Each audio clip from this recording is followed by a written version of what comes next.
Hey guys, we are at Hastings Racecourse right now and we are about to go to the BC Derby Draw. We have my sister here with me, so we are very excited to go check out all the superstars that are going to be out here, and we're excited to see what the post positions that they get. All the horses that are entered to run in the BC Derby, which is a $125,000 stake race. It's the biggest race of the year here at Hastings. There's a big draw where they get to pick the selection for the post position that the horse will run out of. So that means what number they are going to be at once they get to the gate. So the location for the draw is going to be in the paddock, and so we are headed there right now. Putting on the foil will be 6. 7. Dancing Porky. Dancing Porky at a gate 7. 2 is Pioneer Storm King. Scott Williams. 9, Creative Union. The apprentice Richard Valgobin. 8 is Prime Directive. Amadeo Perez. 3, Chi-Chi Time with Curry Powell. 10, Mount Doom. 1, Rondolito. 4 is Attack. There's your field for the BC Derby. On Saturday, it'll go as race 7 at approximately 5:30. Enjoy what should be a great 2025 BC Derby. Thank you all for attending. Hey guys, I'm here with Jordan Hansen, the groom for Rondolito, who drew the 1 hole for the BC Derby. What's this horse like? What are your thoughts on the draw, him drawing the rail? This horse he's so cool. He is like the happiest guy. He loves his job. I never see him upset. And even with ups and downs, like, he's taken everything so well. Drawing the 1 hole, I mean, it is what it is. Rondolito's 4 wins in a row, looking to make it 5 in the grade 3 here. With his running style, how do you think he'll be doing in the 10-horse field? I'm not too worried. I mean, he's got 2, really quick horses out the gate, or even 3. He's got Pioneer Storm King, he's got Chi-Chi Time and Attack all on his inside. His outside. So we're just going to see what happens. He's a great horse, relaxing off the pace, so it's not like we want to jump to the lead or anything like that. So I'm not too worried. He's a talented horse, and he knows what he's doing now. Like, it took him a while to figure it out, but now he knows and he loves it. Well, thank you so much, Jordan Hansen. I really appreciate your time. The groom for Rondolito. We wish Rondolito and you and your whole team the best of luck in the grade 3. Thank you so much. Yeah, thanks, guys. I'm with Tiffany Kubis, owner of Pioneer Storm King, who has drawn the 2 hole here in the BC Derby. Thank you so much for being here. Thank you for interviewing me. Of course. What are your thoughts on your horse drawing the 2 hole? That's a great spot for him. He likes to be out in front. He's very fast, so this is a great spot for him to be in. And your horse actually isn't from Hastings. He's from Alberta, or that's where he's stabled. He's stabled in Alberta. He is from BC. He's a BC bred horse, but he is stabled with my trainer, and he lives with them, basically. Do you think he's going to fare quite well with the trip that he might get on the inside? He will definitely he'll be first out, I think, anyways. He will go to the rail, and whatever Scotty seems to do with him, wherever he positions him, is where we're going to start off at. Awesome. Well, thank you so much, Tiffany, for your time, and we wish you the best of luck in the grade 3. Thank you very much. You got some great horses here. Very good horses here. So I'm here with Lisa Russell, race analyst for the DRF. Lisa, we have a couple of shippers coming in from Alberta for this grade 3 BC Derby. How do you think they're going to fare in this 10-horse field? Well, that'll really depend on if they take to the bull ring. Most of them are coming from a mile track, and that makes a big difference. So a lot of them don't handle the turns as well. But at least this, like last year, it was very cluttered. There was 12 horses, so it was really difficult. If you didn't get position early, then you basically lost all chance. But with 10 horses, of varying racing styles, it should be a fairly evenly run race. They should all pretty well run true to form. The one shipper from Alberta, Pioneer Storm King, he's a speed horse. But he is a BC bred. He did win here going 3.5 furlongs last year as a 2-year-old. He won a wire-to-wire in a stake race in Alberta. Prior to this, he was 4th in the Canadian Derby. But there is other speed in the form of the filly Chi Time, and she has been beyond phenomenal. And also we have the winner of the Manitoba Derby and the third place finisher in the Canadian Derby, Attack. He'll probably be one of your favorites as well. And I think it'll really all depend on how they all handle the filly. If it's just going to be a catch me if you can situation, if there's going to be any pressure on her. Speaking on Chi Chi's Time, the only filly in the field, has there been a filly in this race that has succeeded in the past? And what do you think her biggest obstacles will be in this race, running against the boys for the first time and going this distance for the first time? In my recollection, I can't remember a filly winning the BC Derby, not since I've been here, and I've been here since 1991. But, she's just been so dominant. And if you were to look at her, she doesn't look like a filly. She looks like a boy. She's very heavily built. She's stocky.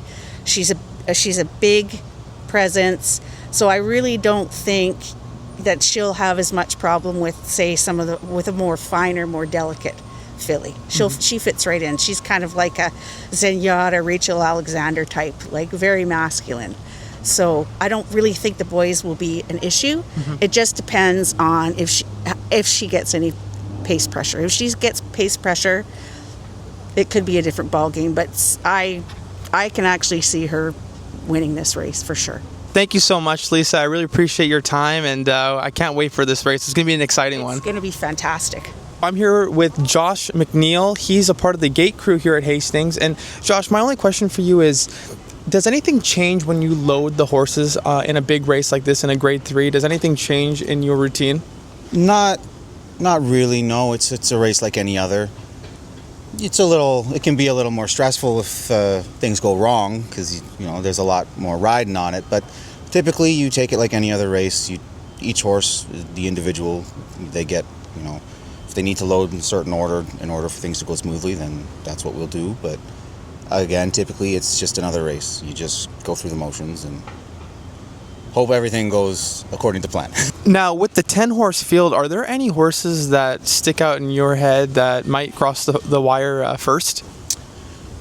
Well, the obvious one would be Chi Time. She's the one to beat if she's in there.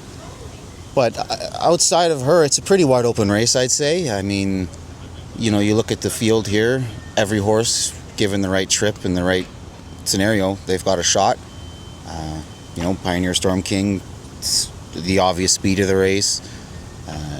Creative Union showed speed last time. Rondelito can close, so pace helps him. Accidental Genius closer. It's really, I wouldn't want to be the one that has to handicap the race, because it's going to be a wide open race. Yeah. So, well, thanks so much, Josh. I really appreciate your time, my friend. Thank you. Okay, anytime. I'm here with Mike Heads, race analyst here at Hastings for how long, Mike? 94. So that's, what is that, 6? Do the math, 32, 33 years. 33 years. That's a long time of being around this. 31 years. Yeah, 31 years. 31 years about being around this game. This is fantastic. And I've always looked up to your handicapping. And 10-horse field, we have a couple of shippers coming from Alberta. What are your thoughts of the race? How do you think the race is going to shape up? Well, it looks like on paper, Kev, that there's going to be a lot of speed. You got Rondelito likes to leave there. Mount Doom, his stablemate, likes to leave there. Chi Time wants to be near the lead. Pioneer Storm King's very fast. There's just going to be, I think, a lot of action up front. But there's no real true good closer. So it's, Accidental Genius would be the obvious one, but, to come from off the pace. But there's other chances. Putting on the Foil likes to be just in behind the leader. It's a good race, but I just see the race shaping up as a lot of pace.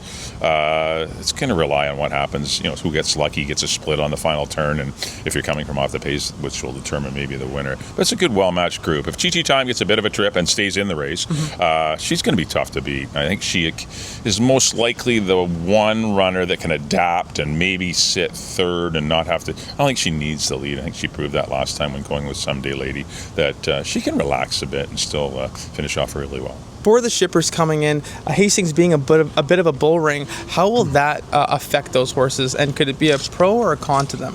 Well, I don't think it'll. This track's pretty. It's got big mile turns. It's not really hard. We just lack straightaways, and that's our problem. But to navigate it, no problem. For them running at a racetrack, that could be the problem. I don't think that anyone will have any trouble shipping, like with the trip coming here from another location. Accidental Genius actually has already raced here, but Dancing Porky putting on the foils raced here and did well last year as a 2-year-old. Attack, I think he's athletic enough. He's another one that could come from off the pace and do well. But I don't think our tracks sometimes gets a bad knock for I know it's a bull ring, but it's pretty kind turns. We just lack the straightaway, and that's maybe what costs certain horses coming from off the pace.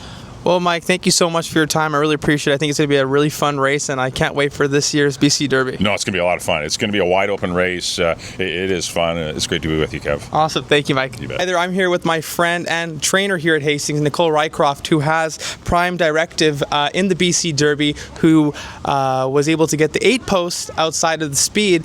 Nicole, what are your thoughts on your post position? I'm really happy with it. My horse has some good speed too, so I'm happy that there's most of the speed and on the rail, and I'll have something to chase and get a good spot behind the speed and hopefully have a closing kick.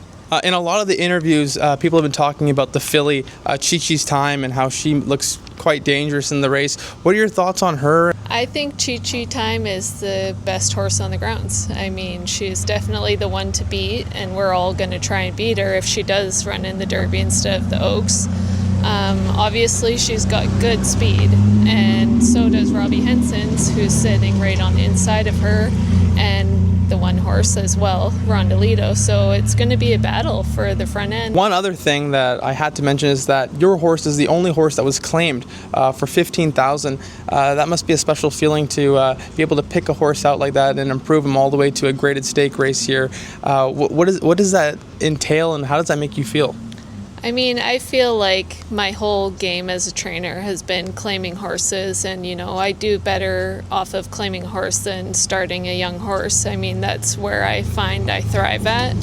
And I watched this horse working all spring. He was lighting up the works, working phenomenal. And I just thought, I'm going to take a chance on this horse. And I had to do some convincing on my owner's end of, you got to spend this money. This horse is worth it. He's not going to run for that kind of price for long. And they stuck with me, and they put their faith in me, and he went out and won by 3.5, 4 lengths his next start for allowance race. And now our dreams are going for the Derby, and that's something special you don't really see often. So all our friends and family are always going to be rooting for you, and we're rooting for you in the Grade 3. Thank you so much. I think that it is going to be a really exciting race. I think this 10-horse field has a lot of talent. I think there's going to be a lot of speed. I think it's going to be a lot of fast fractions throughout the race. But I think personally, the horse that everyone keeps talking about, no matter what, in all these interviews, is Chi-Chi's Time. I just think that she is. I don't know. I've never seen a horse quite like her in my life here at Hastings. She just is so talented, and I think she might be able to make history this weekend, being the first filly to win this thing. So I wish her and her connections all the luck in the world, and I think it would be fun for horse racing fans here in BC to see a filly win the Derby.